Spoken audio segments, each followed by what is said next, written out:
que Eddie Howe fait à Newcastle par exemple, enfin encore une fois, hein, il le fait parce qu'il a les joueurs pour le faire. Maintenant, il a pas l'effectif de Slot à Liverpool, il n'a pas non plus l'effectif de Arteta à, à, à Arsenal, il n'a pas l'effectif de Maresca à Chelsea. Voilà. Et pourtant, enfin voilà, il réussit à mettre quelque chose en place de cohérent. Alors après, attention, il a quand même une grosse équipe, dans le sens où, je le répète encore une fois, il a de sacrés joueurs. Nick Pope dans les buts, je l'ai déjà dit, mais c'est un monstre. Honnêtement, c'est un monstre. Il y a peut-être la défense centrale où effectivement, pour moi, faudrait recruter. Euh, mais au milieu de terrain, ils ont un gros milieu de terrain. Tonali Guimarães. Tonali, c'est voilà, c'est dommage qu'il ait été. Je pense que sa suspension l'année dernière a quand même fait pas mal de défauts à l'équipe. Mais je veux dire, Tonali, Guimarães, en fait, c'est deux mecs en fait qui peuvent. C'est une anomalie que ces gars-là soient en Angleterre. Enfin, à Newcastle en tout cas. Ou c'est une anomalie en fait que ce Newcastle-là en fait n'est pas plus de gros joueurs à chaque poste en fait pour bien entourer cette équipe-là et assumer de concurrencer et de vouloir truster les premières places de la première ligue. Là, en fait, il y a deux solutions. Soit ces joueurs-là quittent Manchester, soit ces deux joueurs-là, comme Isaac par exemple, quittent Newcastle pour aller dans des clubs plus ambitieux, voilà, qui jouent le haut de tableau, ou alors Newcastle assume complètement son projet et décide de se faire une vraie grosse équipe en allant recruter. Moi, c'est ce que j'attends de ce club-là. Maintenant, je ne veux pas faire le directeur sportif ou quoi que ce soit. Mais voilà, il y a une vraie, il y a une très très bonne base.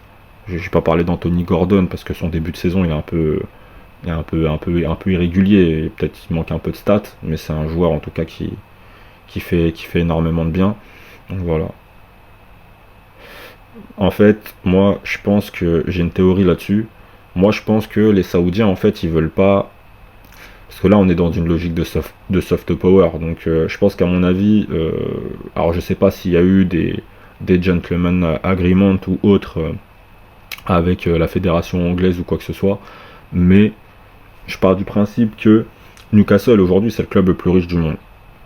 Là-dessus, il n'y a pas de débat. De par son actionnariat, de par la ligue dans laquelle elle joue, c'est aujourd'hui le club le plus riche au monde d'un point de vue financier. C'est le club qui dispose des moyens les plus élevés. Euh, Moi, pourquoi eux justement ne décident, pourquoi ils mettent pas un coup de deuxième ou de troisième sur le marché des transferts?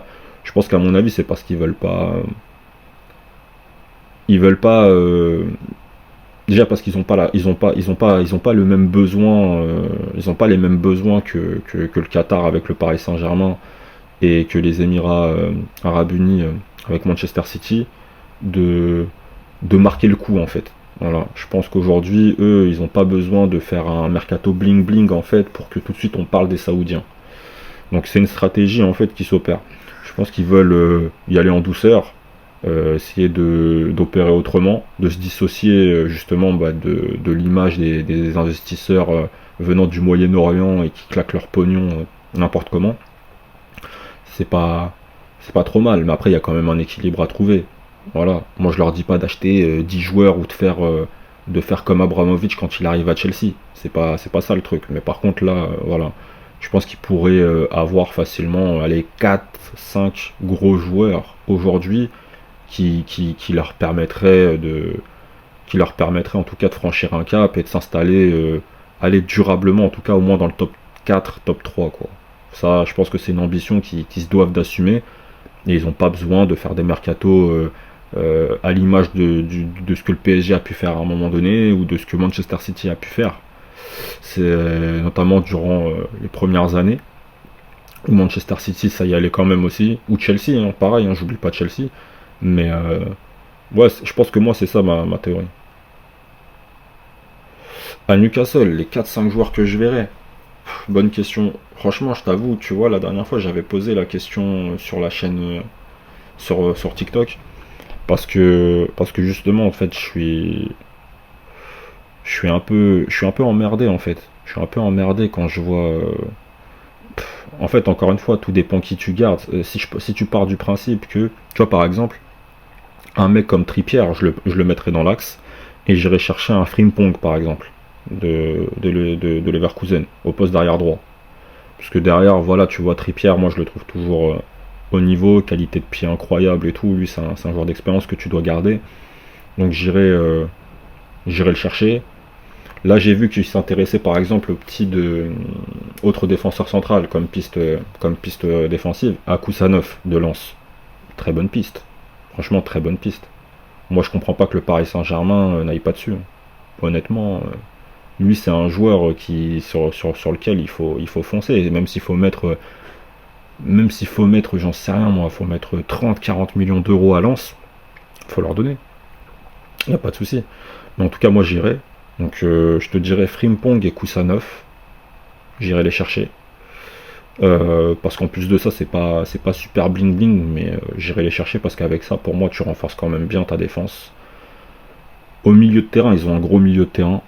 Ils ont donc Joe Linton, qui est un ancien attaquant, qui a été reconverti même limite numéro 6 et qui est devenu international brésilien en jouant au milieu de terrain. Donc Joe Linton, Tonali et Bruno Guimaraes. Le milieu de terrain, il est costaud. Hein. Le milieu de terrain, il est très très très très très costaud. Franchement, on va pas se mentir. Donc c'est un milieu de terrain avec lequel tu peux aller à la bagarre, tu peux jouer au ballon, c'est des mecs qui sont intelligents tactiquement, c'est athlétique. Tu peux tout faire avec eux, tu peux tout faire. Ils ont en plus les deux, ils ont la qualité de passe, c'est des quarterbacks, c'est des organisateurs de jeu. Bruno Guimaraes, il t'organise le jeu de n'importe quelle partie de terrain, c'est un 6-8-10. Tonali, c'est un 6-8. Joe Linton, c'est un 9. Aujourd'hui, qui a une capacité à jouer 6, donc en fait, c'est un box-to-box, le gars. Voilà. Anthony Gordon, franchement, c'est pas trop mal non plus. Comme je l'ai dit encore une fois, ça devrait être peut-être un peu plus régulier. Et j'irai chercher peut-être un ailier droit. J'irai chercher un ailier droit, qui je pourrais aller chercher. L'autre fois j'y pensais, hein, tu vois. Mais un Rashford par exemple. Un Rashford, même si Rashford je lui conseillerais aujourd'hui de quitter la première ligue. Mais Rashford à Newcastle, moi je pense qu'il ferait énormément de bien avec Isaac. Ouais, mais c'était un joueur, voilà, c'est pas Almiron, frère. Moi, je l'ai trouvé bon, mais voilà, je l'ai jamais trouvé. Il m'a jamais impressionné, tu vois. Il m'a jamais impressionné. Ça, c'est des bons joueurs dans des équipes moyennes. À la rigueur, voilà, tu vois, j'irai chercher un milieu de terrain qui est capable, qui tient bien la balle. Andreas Pereira de Fulham. Voilà. Donc, franchement, je pense que je ferai juste ça, hein, ce mercato-là. Parce que l'objectif, encore une fois, tu continues à rester, euh, à rester cohérent par rapport à la stratégie des Saoudiens. Tu vas chercher Kusanov. Frimpong, je vais le chercher, là-dessus, il n'y a pas de problème. Et je vais chercher Rashford, je tente de le relancer. Parce qu'en plus, je pense qu'avec le salaire, eux, ils peuvent l'assumer. De toute façon, c'est un joueur qui est en perte de vitesse. Et voilà, si lui souhaite rester en première ligue, ça peut être l'occasion en tout cas de changer d'environnement, même si moi je lui conseillerais en tout cas d'aller à l'étranger. Et, ouais, je prendrais. Donc j'ai dit Rashford et j'ai dit qui? Attends, j'ai dit qui? J'avais dit Rashford juste avant, j'avais dit qui? Andreas Pereira, voilà. Moi je pense que ces 4 joueurs là, déjà, avec ces 4 joueurs là, tu peux aller taper, tu peux te rapprocher du top 4 tranquille.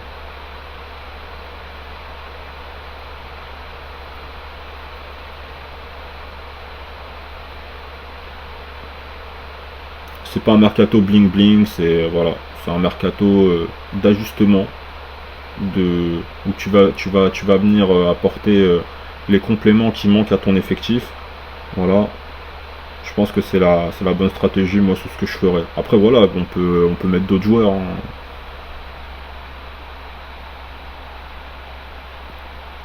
Lee Kangin à Newcastle.